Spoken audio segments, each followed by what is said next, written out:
the elected leaders out there who are tweeting, posting, and celebrating my grandfather, Dr. King. Today, my message to you is simple. Do not celebrate, legislate. The Senate must do the right thing when this legislation comes to a vote tomorrow. Senator Sinema, Senator Manchin, our future hinges on your decision, and history will remember what choice you make.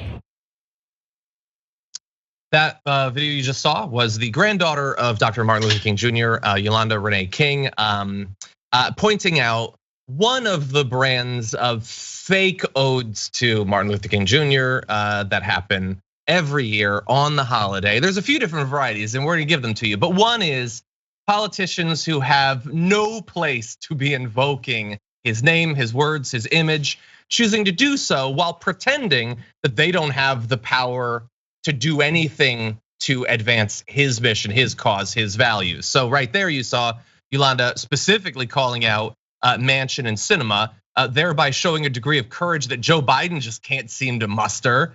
And perhaps jumping out ahead of tweets like this from Kyrsten Sinema yesterday.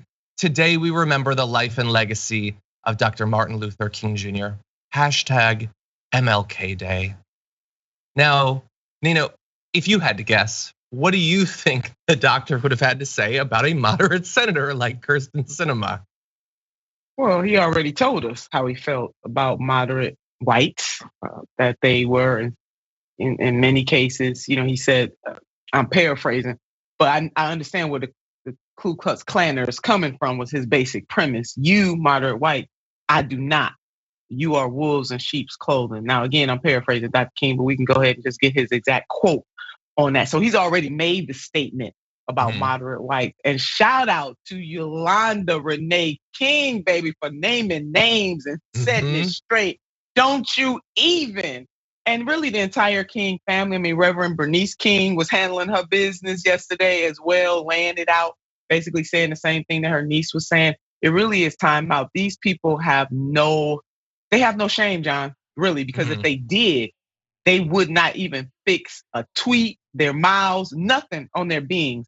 To quote the Reverend Dr. Martin Luther King Jr., when they are not willing to hold on to the mission of the man. Because see, his words and mission went together, and they're standing in the way of his global humanitarian mission. Yeah, and he was so like she knows, man. She knows. Like, how are you gonna pretend like you just less than a week ago said, oh yeah, no, I love voting rights bills. I think they're great, but I like the filibuster so much more. And I think that tradition is just way more valuable. Like it's not like she is just holding a position that he sort of generally or in some vague sense was against. She very specifically is doing the exact thing that he has been directly quoted about. And I kind of like devil's advocate want to like assume that she doesn't know that. But I keep getting told by everyone that she's a genius. So she must know about these quotes. She must know what she's doing. So it's either stupidly shallow or she is once again spitting in our face. But this time invoking the legacy of Dr. Martin Luther King Jr. as she spits in our face. That's what it feels like. Because she knows what she's doing. No, she does. And when you spit in somebody's face, anyway, don't get me started. You really got me started on this. She knows exactly what she's doing. So it's from the letter from the Birmingham jail. Just indulge me for 1 minute, John, because I'm sick of these people. I really am. And it's not just Sinema and Manchin. Let Sister Turner just put that out. It's a whole bunch of people hiding behind them. They are the manifestation of the worst, but there's a whole bunch of people on the Democratic side too, they are Democrats. Lord have mercy. I almost forgot those two were Democrats, John, but there are a whole bunch of people who are just like them, both Democrats and Republicans. But Dr. Martin Luther King Jr., April 16, 1963, in his letter from the Birmingham jail, first, and I'm quoting him directly, I must confess that over the last few years, I have been gravely disappointed with the white moderate. I have almost reached the regrettable conclusion that the Negro's great stumbling block in the stride towards freedom is not the white citizens counselor or the Ku Klux Klanner, but the white moderate who is more devoted to order than to justice, who prefers a negative peace, which is the absence of tension, to a positive peace, which is the presence of justice. And I can go on, I'm gonna just stop right there. Dr. King laid that out. He did. And so that is for all, not just these two who have enormous power. Hell, they stopping the end of the, just to carve out just a little rule to put the filibuster to the side just to deal with voting rights. Let's know, John, we should go for the whole thing and just do away with the filibuster as a rule in the United States Senate altogether. We can't even get these two and some others who hide behind them to do the right thing for voting rights. So yes, what young Yolanda Renee King said, don't do it. Yeah. Don't quote legislate. Yep. And doing it for the exact reason that he laid out in that quote. Like, yes, she loves to cosplay that she's progressive or trendy or but no, she wants things to be stable. She and the people that back her financially are doing very well economically. They want to continue that. That's right. And the filibuster helps to protect those things. She fundamentally does love the filibuster as much as she says, although not for the reasons that she says. She wants to be able to stop anything financially that would be a risk to her and her class. That's what it is. She doesn't want the reconciliation bill. She doesn't want any of that. And so she likes to do her little tweets or whatever. But she's honestly like, yeah, faker than so. Like we could bring up like Kevin McCarthy from the halls of Ebenezer Baptist Church to the steps of the Lincoln Memorial. MLK spent his life spreading what he called the gospel of freedom. He never gave up and he never preached hate. His words and examples inspire us today as we celebrate a great American on MLK Day. And if we know one thing, Nina, it's that Kevin McCarthy loves leaders who do not preach hate. He would never follow a leader who's hateful or vindictive or xenophobic or racist or misogynist or Islamophobic or any of those sorts of things. Never. So he would never do fake. it. No, they are fake. And I'm glad they're being called out for it this time, John. I think this MLK Day, different than others in the past, that people are standing up in like in a communal fashion, calling these people out to have the King family lay out what is going to be acceptable this year, going into the celebration of their father and their grandfather. They let it be known. Don't do it. Yeah. Senate and the Senate is supposed to vote today. Is that right, John? Exactly. Let's call the roll. Yolanda addressed that. Yeah, let's call the roll. And look, if it comes to Kevin McCarthy, he will vote it down again as he has in the past. He does not support the John Lewis Voting Act, let alone any other voting acts. Back in 2020, when mail-in voting was expanded, because of the pandemic, he called it disgusting.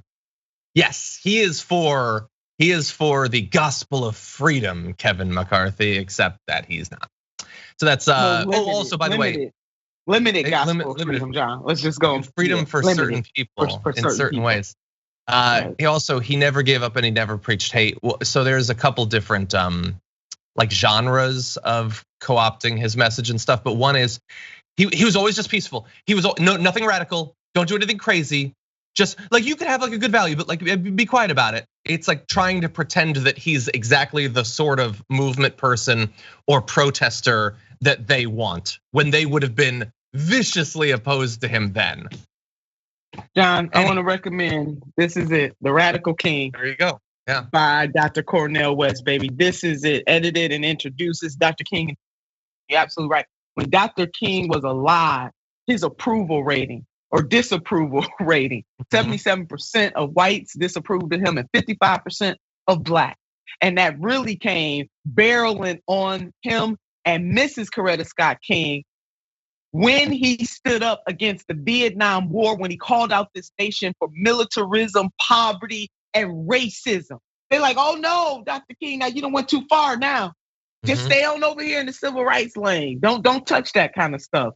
So spare me. If Dr. King was alive, these very people, and again, let me emphasize bold exclamation point that is not just Manchinima or Cineminima, whatever the hell we calling them these days, Cineminima.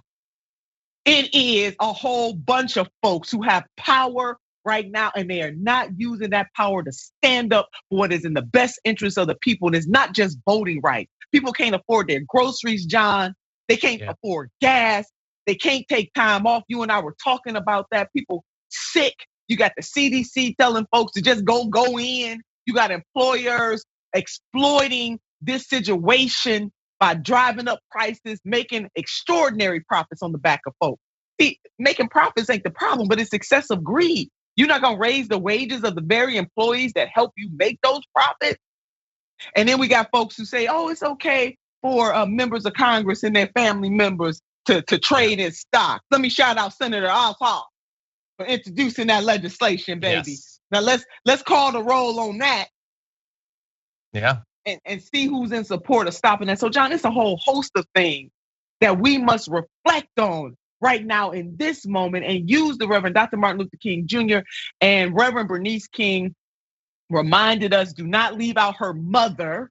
And so I am going to be more concentrated too to make sure, and Mrs. Coretta Scott King, as she reminded us yesterday publicly in a tweet, we would not have MLK Day without Mrs. Coretta Scott King, who was a civil rights leader in her own right, John. But can I just bottom line this?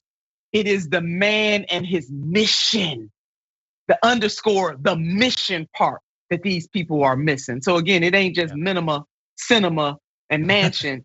It's other of these folks too. Yeah, 100%. Yeah, Harper and Tester likely on a lot of these issues.